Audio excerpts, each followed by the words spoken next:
بنا به گزارش اکمل امیری و بصیری اندروبی، دو فرمانده جبهه آزادی افغانستان، یک گروهی که به ضد رژیم نو طالبان می جنگند، امروز با 6 تن دیگر از نیروهایشان در یک نبرد با نیروهای طالبان در کوه جبل السراج که در بین ولایت‌های پنجشیر و پروان جایگیر است کشته شدند.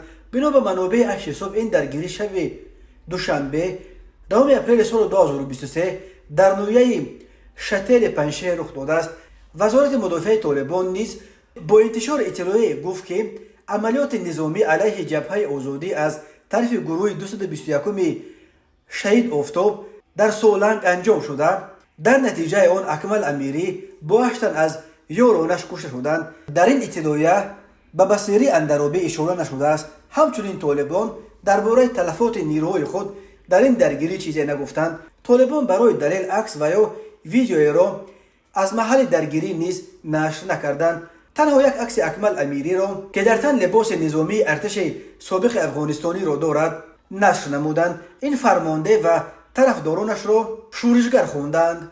در همین حال سخنگوی جبهه آزادی در گفتگو با بخش فارسی BBC گفته است که در این درگیری 28 ساعته در منطقه کوکلام سولنگ 32 عضو طالبان نیز کشته و دست کم 20 تروریست زخمی شدند. از کشته شدن بصیری اندروبی، عبدالحمد خراسانی فرمانده تاجیک طالبان که از پنجشیر است و حالا به عنوان والی نویه احمدآباد ولایت پکتیا فعالیت میکند، به سامانه فارسی نشریه بریتانیایی ایندیپندنت خبر داده است. جبهه آزادی رسما کشته شدن اکمل امیری را تایید نکرده است. این گروه به BBC فارسی کشته شدن تنها بصیری اندروبی را با 3 محافظش تایید کرده است و خلاص. اما چهره‌های نزدیک به این گروه در شبکه‌های اجتماعی کشته شدن اکمل امیری را تسلیت گفتند. برخی از چهره‌های دیگر مخالف طالبان میگویند خبر کشته شدن اکمل امیری هنوز دقیق نیست، اما احمد مسعود که رهبر جبهه مقاومت ملی افغانستان است کشته شدن اکمل امیری را تسلیت گفته است.